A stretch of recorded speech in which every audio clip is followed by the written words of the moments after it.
اب آگے دیکھیے پھر کیا ہوا. طوطا تو خاموش ہو گیا اور یہ جو بکال تھا دکاندار یہ پریشان ہو گیا. اب اس نے یہ کیا کہ ہدیہ میداد ہر درویش را، ہدیے دینا شروع کر دیے، صدقہ و خیرات کا راستہ اختیار کر لیا. اس نے خوب صدقہ کرنا شروع کر دیا کہ مصیبت آ گئی ہے تو صدقہ کرو، خیرات کرو. تو جو بھی آتا تھا فقیر مانگنے والا اس کو کچھ نہ کچھ دے دیتا تھا. ہر درویش را، ہر درویش کو، ہر فقیر کو، ہر منگتے کو. کیوں؟ تابی آبد نت کے مرغ خیش رہا، تاکہ اس کا یہ پرندہ دوبارہ بول سکے، تاکہ یہ پائے پھر اس کا بولنا دوبارہ، اس کو وہ اس کی سریلی آواز سنائی دے اور اس کے اندر دوبارہ نطق آ جائے کسی طرح. تو اس لیے وہ صدقہ خیرات کرنے لگ گئے. یہاں سے ایک بات پتہ چلی کہ جب مصیبت آ جائے تو پھر انسان کو صدقہ و خیرات کرنا چاہیے. اول تو ہر وقت کرنا چاہیے اور مصیبت کے بعد پھر زیادہ کرنا چاہیے، لازماً کرنا چاہیے. ویسے اگر ہر وقت آدمی صدقہ و خیرات کرتا رہے اور دیتا رہے تو اس کی وجہ سے بھی مصیبتیں ٹل جاتی ہیں. یہ بات احادیث میں بہت دفعہ بیان کی گئی ہے، بہت احادیث ہیں اس میں کہ صدقہ جو ہے وہ بلاؤں کو ٹالتا ہے. صدقہ دے آدمی، خیرات کرے، روزانہ کچھ نہ کچھ نکالے، اس کی بڑی برکت ہوتی ہے. مال میں برکت بھی ہے اور مصیبتوں سے چھٹکارا بھی ہے. ایک حدیث میں آتا ہے باقروا بالصدقۃ فإن البلاء لا يتخطاها، اور کہیں فرمایا لا يتخطى الصدقہ، کہ صبح ہی صبح صدقہ نکالو کیونکہ بلا اور مصیبت صدقے کو پھلانگ نہیں سکتی، وہ صدقے سے تجاوز نہیں کر سکتی. اگر صبح ہی صبح صدقہ نکال دے آدمی تو پھر انشاءاللہ امید ہے کہ پورا دن اس کا محفوظ رہے گا صدقے کی برکت سے. گویا صدقے کو ایک حصار کی طرح قرار دیا گیا ہے. صدقہ ایک حصار ہے آپ کے گرد. آپ نے صبح ہوتے ہی یہ حصار کھینچ لیا ہے، اب کوئی بلا اس طرف سے ادھر پھلانگ کر نہیں آئے گی. لا يتخطاها یہ فرمایا. اور یہ حدیث بہت سی کتابوں میں جیسے بہقی میں ہے اور اس کے علاوہ اور بھی کتابوں میں آئی ہوئی ہے. جیسے ایک حدیث ہے ان الصدقۃ لتطفئ غضب الرب وتدفع میتۃ السوء، کہ جو صدقہ ہوتا ہے یہ رب کے غضب کو بجھاتا ہے اور بری موت کو دور کرتا ہے، بری موت کو بھگا دیتا ہے، بری موت کو روک دیتا ہے صدقہ کرنا. اور اسی طریقے سے کہیں فرمایا سلو بینکم و بین ربکم بذکرکم لہ و بکثرۃ الصدقہ، کہ اپنے اور اپنے رب کے درمیان معاملے کو استوار کرو، زیادہ سے زیادہ ذکر کر کے اللہ کا اور کثرت سے صدقہ کر کے. تو اگر بندہ کثرت سے ذکر کرے اور صدقہ کرے تو بندے کا اور رب کا جو تعلق ہے وہ درست ہو جائے گا اور درمیان کی رکاوٹیں دور ہو جائیں گی. جو انسان سوچتا ہے نا کہ مجھے وہ کنسنٹریشن نہیں ہو رہی اور میرے یکسوئی پیدا نہیں ہو رہی میرے اندر اور دل نہیں لگ رہا، تو اس کا یہ علاج ہے حدیث کے مطابق. کوئی ادھر ادھر دھکے کھانے کی ضرورت نہیں ہے، الٹے سیدھے آستانوں پہ جا کے سر پٹکنے کی ضرورت نہیں ہے. یہ ریاکار اور جعلی اور 2 نمبر قسم کے لوگ بہت پھر رہے ہیں. ہاں کوئی اچھا نیک آدمی مخلص مل جائے، کوئی اچھا نیک آستانہ یاد الہی سے جو معمور ہو ایسا کوئی مل جائے تو آپ کا نصیب ہے. لیکن عام طور پر خود یہ حجاب بنے ہوئے ہوتے ہیں بندے اور خدا کے درمیان، آپ کو کیا جوڑیں گے. جی ہاں، وہ اقبال کا ایک شعر ہے نا، کیوں خالق و مخلوق میں حائل رہیں پردے، پیرانے کلیسا کو کلیسا سے اٹھا دو، تو بھائی یہ تو خود حجاب بن جاتے ہیں۔ تو جن کا اپنا قبلہ و کعبہ دنیا ہے تو وہ کیا کسی کو رب سے ملائیں گے؟ تو اس لیے یہ سب بس نمود و نمائش کی چیزیں ہیں عام طور پہ، اللہ ماشاء اللہ بہت کم لوگ میں نے دیکھے ہیں جو واقعی رب سے تعلق رکھتے ہیں، اللہ سے جو نسبت رکھنا چاہتے ہیں، اور جنہیں ذکر و فکر کی طرف جن کا میلان ہے۔ باقی تو لوگوں نے زیادہ تر ایسے شہرت والے کاموں اختیار کر رکھے ہیں جو پبلک کی ڈیمانڈ ہے نا، اس کے مطابق کوئی جناب وہ تعویذوں میں جناب لگ گیا ہے، کوئی مختلف قسم کے رسمیں ہیں اس کی جو انہوں نے اپنائی ہوئی ہیں، جن میں شو آف ہو رہا ہے، ایک قسم کا مظاہرہ ہے، بس شو آف ہے۔ اور کسی نے کچھ پیسے ویسے کی چمک دمک دکھائی ہوئی ہے، بڑے اچھے اچھے جناب دیدہ زیب آستانے سجے سجائے بنے ہوئے ہیں، اور مگر یہ کوئی تصوف نہیں، یہ کوئی روحانیت نہیں ہے، نہ یہ کوئی ایسا ہے کہ ساری منزلیں طے ہو گئی ہیں اور آدمی کوئی رب تک پہنچ گیا۔ این ممکن ہے کہ اسے صرف یہ دم درودی آتا ہو، تعویذ دھاگا اسے ملا ہوا ہے، اور کچھ لوگوں کو کچھ خاص اس کے اندر جیسے چیزیں حاصل ہو جاتی ہیں موکلات کے ذریعے سے، جنات وغیرہ کے ذریعے سے، کہ وہ کوئی تعویذ پکڑ کے لے آئے، کسی کا کچھ تالا نکال دیا، کسی کی چابی نکال دی، کسی کا جادو نکال دیا۔ تو یہ بس موکلات یا جنات وغیرہ کے کام ہے، یہ خاص پریکٹسز ہیں، اس کا تصوف سے کوئی تعلق نہیں ہے۔ اگر واقعی خدا کی ذات مطلوب اور مقصود ہے اور اس کا قرب چاہیے تو یہاں وہ چیز میسر نہیں آئے گی، اس کا ماحول الگ ہوتا ہے، وہ تو دنیا سے دل بالکل الگ ہوگا ایسے لوگوں کا، اور ان کے ماحول کا اثر ہی کچھ اور ہوگا۔ وہ تو حدیث میں آیا ادھر روح ذکر اللہ، وہاں جب جاؤ گے تو اللہ یاد آ جائے گا تمہیں، خوف خدا پیدا ہو جائے گا تمہارے۔ یہاں تو لوگ واہ واہ کرتے ہیں بس، اب آستانوں پہ صرف واہ واہ کا کام رہ گیا۔ دیکھا کوئی پیر صاحب کو دیکھا واہ واہ نکلی، کسی کو پیر صاحب کو کسی خاص حالت میں دیکھا تو واہ واہ نکلی، کوئی کرامت ان کی ظاہر ہوئی تو واہ واہ نکلی، کوئی ان کا رنگ روپ سامنے آیا تو واہ واہ نکلی۔ حالانکہ آستانے واہ واہ کی جگہ نہیں ہے، آہ آہ کی جگہ ہے، واہ واہ کی جگہ نہیں ہے۔ حدیث کے مطابق تو آہ نکلنی چاہیے تمہاری خوف خدا سے، آستانہ وہ ہے، پیر اس کو کہتے ہیں، سمجھے نا۔ مشائخ وہ ہوتے تھے جو لوگوں کی آہ نکالتے تھے، کیونکہ آہ جو نکلتی ہے وہ اللہ کے لیے نکلتی ہے، اور واہ جو نکلتی ہے وہ پیر صاحب کے لیے نکلتی ہے۔ تو اب تو واہ واہ والے آستانے ہیں، یہ نہیں آہ جو یہاں اثر کرے دل پہ، انسان کے اندر ایک خوف کی لہر پیدا ہو اور اسے محسوس ہو کہ میں کہاں ہوں، میں کیا ہوں، میری حقیقت کیا ہے، یہ اسے پتہ چلے، میں رب سے کتنا دور ہوں، میں نے اب تک کیا کیا، تو یہ کیفیت پیدا ہو۔ اقبال نے کہا نا کہ تو نے پوچھی ہے امامت کی حقیقت مجھ سے،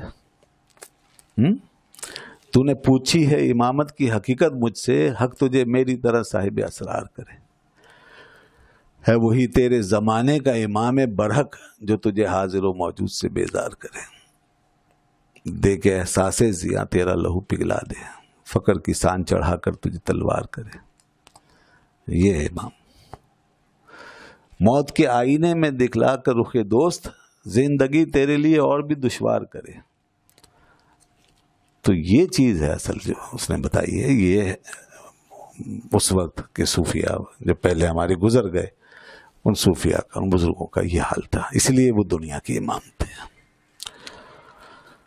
اب آج کل بس یہی رہ گیا، بس ہر طرف جھاڑ پھونک ہو رہی ہے اور چھوچھا ہو رہی ہے، چھف چھف ہو رہی ہے۔